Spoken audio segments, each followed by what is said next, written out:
In this episode of Global African, we've got a special treat for you.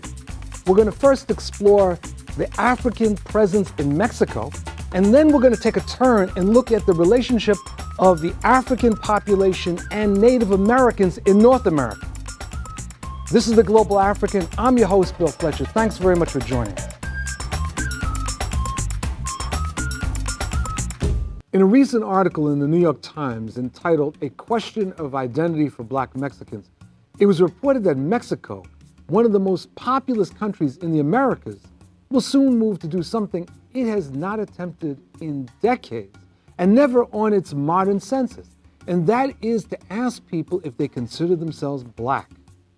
The sample next year would allow for a rare official estimate of the total Black population in Mexico, a number that until now has been the subject of educated guesses. For many decades, Mexico's Black population has been virtually invisible. That Mexico is even considering asking its population about Black identity represents a leap in a country where race is rarely discussed publicly, but where bigotry and discrimination, both blatant and indirect, is commonplace. In today's program, we'll talk to the author of that New York Times article to find out what's behind the Mexican government's decision to conduct this census. We'll also speak with a distinguished American academic and author about the biological and cultural bonds which were established by African slaves and American Indians. There is a rich legacy among these two peoples who for a while provided mutual support and refuge from the unrelenting atrocities inflicted upon them by white settlers and slaveholders.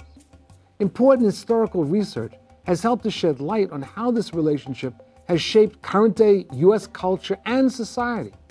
The research has also brought to light how both Blacks and Native Americans became allies in the struggle to gain freedom and equality while struggling to salvage traditional ways of living.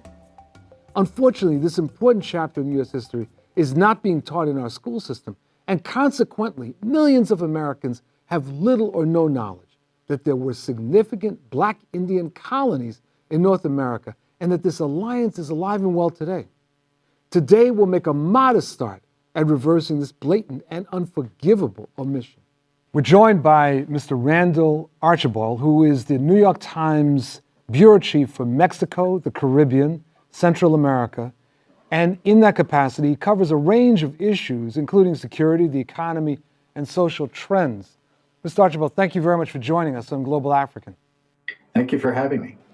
So you wrote a piece recently talking about the plight, for lack of a better term, of Afro-Mexicans, and that there's a move afoot, as I understand it, to raise a census question. Can you give us a little bit of an explanation as to what actually is going on in Mexico? It's a pretty striking change on the part of the Mexican Census Agency, a very cautious and careful one, I should add. What they're doing is they're doing a pilot study of a question to put on their census questionnaire for next year. And that would be to ask recipients if they are Afro-Mexican or Black or any number of the several terms that identify essentially Afro-Mexicans, in an effort to answer a question that has loomed for really decades, if not longer here, which is just how many Afro-Mexicans are there? This is largely an invisible population. They're scattered about in several communities, primarily in southern Mexico. What makes the situation in Mexico so different than other parts of Latin America where we're seeing the rise of a Black consciousness or Afro-descendant movement? What's the history of Mexico that would reshape this? It's really driven, and I guess to sort of sum it up, largely by economic considerations from centuries ago. In the case of Brazil, the huge sugar plantations and the need for labor. Here in Mexico, you have to remember there was a large indigenous population when the Spanish arrived. And, tragically, of course, they were essentially wiped out by disease and brutality. And Mexico did develop a sugar industry, but it was never as extensive as Brazil or some of the other countries. And at a certain point, they needed labor. And so there were slaves brought over through Veracruz on the Gulf Coast port and other places. But the sugar never took off to the way it did in the Caribbean or Brazil. I mean, it's still a sizable industry here, but not to the export extent that it was for Cuba and Brazil and other places. And Mexico also historically is quite different from other nations. They eventually, like others throughout the Spanish, but they also had, a very progressive form of independence. They wanted land rights. The huge indigenous population that remained was still a force. There was intermarriage among the African descendants. There's a whole separate strand who came down from the United States fleeing slavery in the United States, where slavery carried on for decades after Mexico abolished it. So what drove that?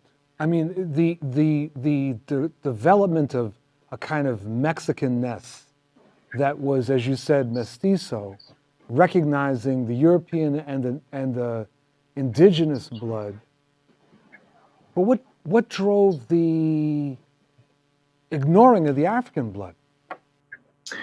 I think if you look back at that era, you have to remember that there was slave rebellions occurring. There was slave uprisings. Remember the formation of the Haiti Republic around 1804, thereabouts. That produced a real oppressive nature towards the population of African descent throughout the Americas. And here in Mexico, where the African descendant population was never quite as large, I think there was an effort to really turn away, to oppress, to not recognize, to not give recognition.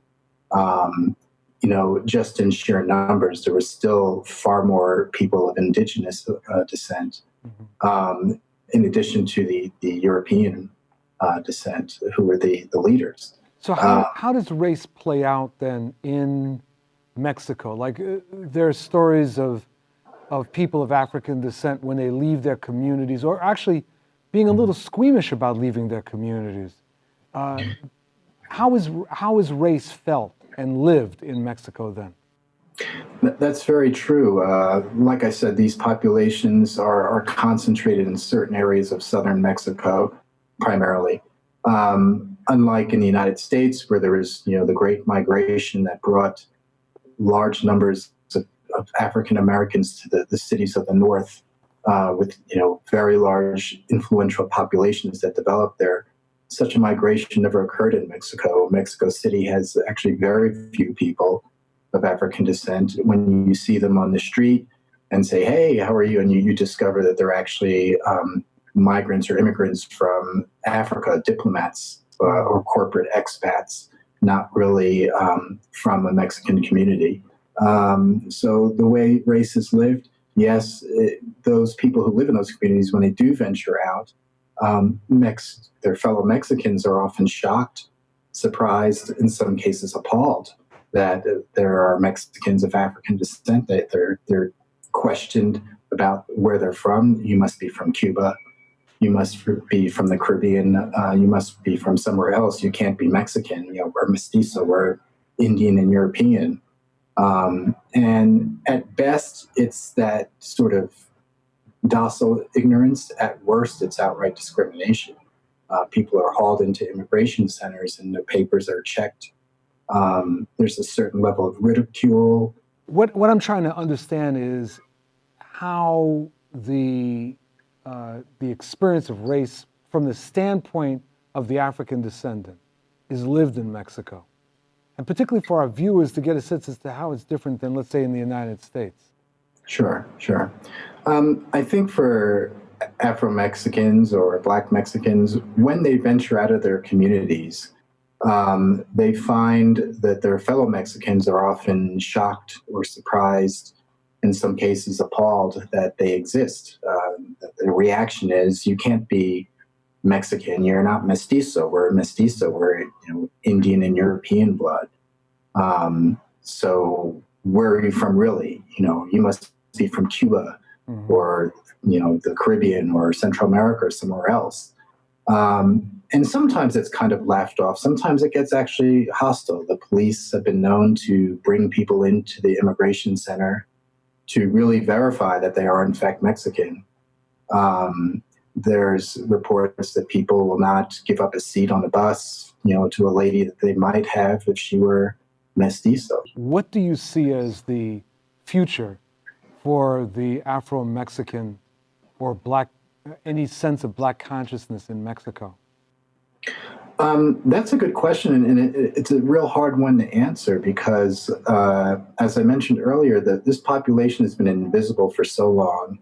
But because there is there's a lot of change going on in Mexico. There's a lot more speaking out, a lot more of civil society coming forth with demands and for recognition on any number of issues. And so that has touched the Afro-Mexican community as well. So I think, with this, I think, fairly bold move on the Mexican Census Agency part, there is a chance that the historical line, the contributions of Afro-Mexicans in the history of Mexico will finally be recognized. And maybe, school children will learn about this and maybe not be so surprised when they see a Black Mexican on the street or on TV or even hear about a Black Mexican. It won't be such a strange thing. It'll be part of the regular identity of the country. Mr. Randall Archibald, thank you so much for joining us in The Global African. Thank you. Thanks for having me. And thank you for joining this segment of The Global African. We'll be back in a moment. Stay tuned.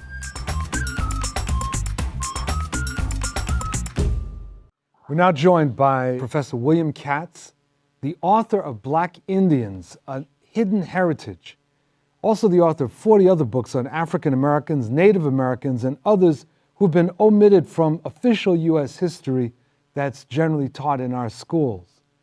Thank you, Professor Katz, for joining us. It's a delight to be on with you, Mr. Fletcher. Great. Please call me Bill. I'll call you Bill. Please call me Bill. All right. There we go. There we go. So I just read the second edition of Black Indians, and it read like a novel. I mean, I was completely engrossed. And one of the things that it immediately made me think about is my own family, because in Fletcher family lore, we are related to Tecumseh from the Shawnee. And What? every Fletcher learns when they're knee-high to a duck that you are related to Tecumseh. Now, it turns out in reading your book that kind of lineage is far from unusual. Tell us something about this connection. Where did this connection come from? Okay, this connection goes way back to the first Africans that came here in the age of Columbus. By 1502, Governor Ovando of Hispaniola is already complaining. By the way, the Africans just landed a few months before in Hispaniola, Haiti, Dominican Republic, that his Africans are escaping to Native American Indian villages and never can be recaptured. Those are his precise words. And I believe what he's describing is the beginning of what I call the first rainbow coalition in the Americas, because the Native Americans, who were the first people enslaved here by the Spanish conquistadors, had a taste of slavery. And when they saw the Africans coming in and wanting to escape to them, they took them in as sisters and brothers, mothers and fathers, loved ones, children, aunts, uncles. And so this relationship goes way back, and it's built not on skin color, it's built on mutual interest. They both peoples saw the Europeans as invaders and enslavers. They invaded Africa, they enslaved people. They came to the Americas, they invaded, they enslaved people. And neither people of color saw any reason to face the enemy alone. Why? When you have an ally, why not reach out to them? And So your there were family colonies. experience. There were colonies of mixed peoples that emerge in the Americas. Absolutely. The Republic of Palmares in northeastern Brazil lasted from the early 1600s. That's before the Mayflower landed, before Plymouth Rock, before Jamestown, all the way until 1694, ruled by a Genga Zumba, whose very name combined a Tupi Indian word and an African word, meaning great ruler. 10 to 11,000 people lived in this stockaded city and lasted that long. By the way, New York at that time only had a few thousand people. Wow. So that's one example. There are many other examples throughout North and South America that I could cite. Well, why do we normally not hear this in the traditional teaching of history in the United States? That's the key question. That's the question I get asked about most when I go out and I lecture in colleges and museums and so on.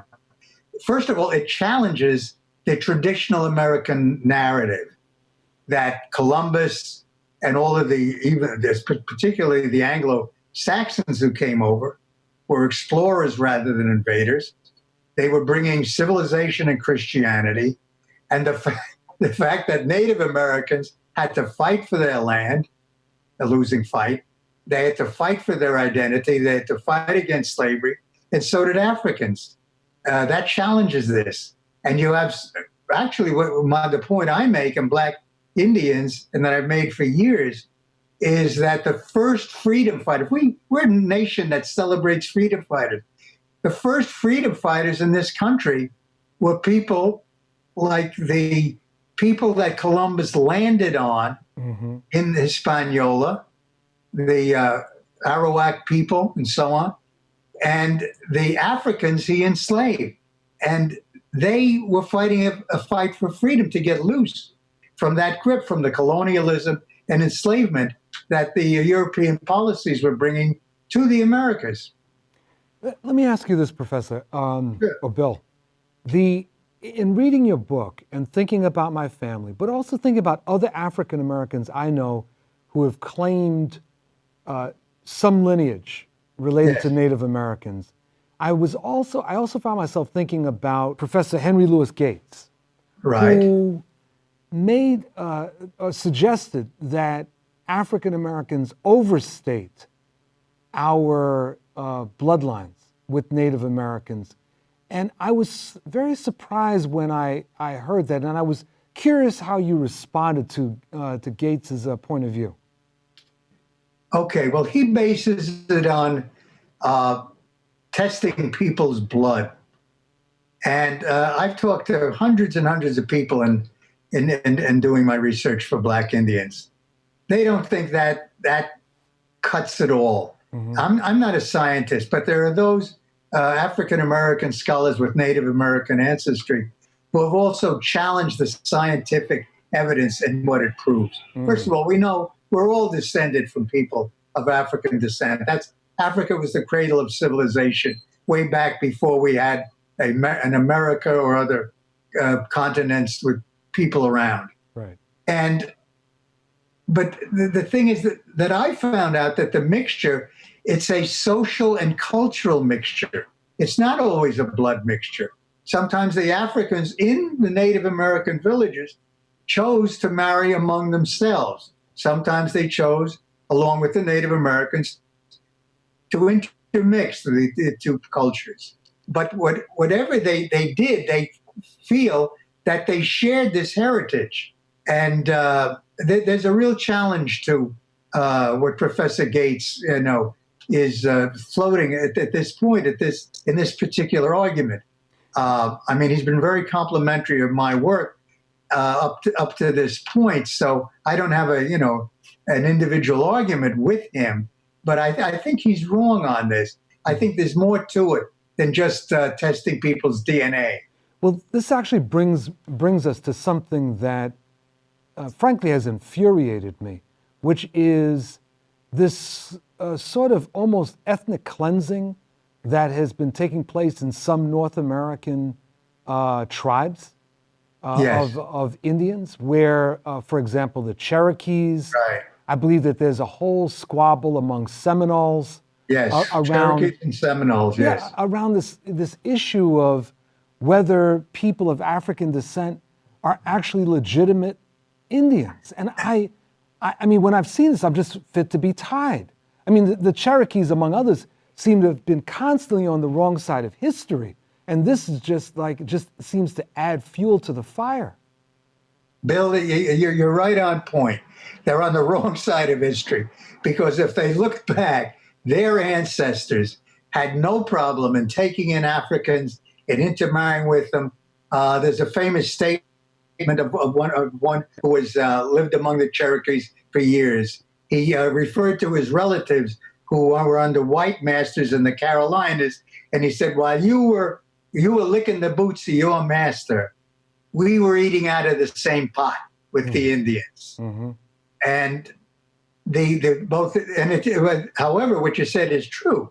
Both the Cherokees and the Seminoles have had a squabble within their nations in which the leadership has been swept along by this old concept. We know it from the year the Europeans first arrived.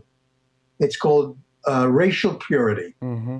Somehow there were pure Indians and pure Africans and so on. Well, there are very few of that kind of people around anywhere in any place on earth anymore. And this thing has taken on a dimension, a legal dimension, because both the Cherokee leadership and the Seminole leadership, ignoring their glorious history as our first freedom fighters, have actually moved to disenfranchise, to disenroll the African members. There's a couple of other questions I wanted to ask you. Sure. One is that we're approaching that very complicated time of the year called Thanksgiving. And, Yes. And the myths around Thanksgiving still remain very much out there. And I was interested if you could briefly tell our listeners and our viewers what was the real deal with Thanksgiving? Well, the real deal is that the Pilgrims came over on the Mayflower and landed in 1620, and they would not have survived. Matter of fact, no foreign colony that landed here in the Americas would have survived without the help of Native Americans. If the Native Americans had simply walked away from the beaches, these people would have not known what to do, how to plant. They would not have known survival skills.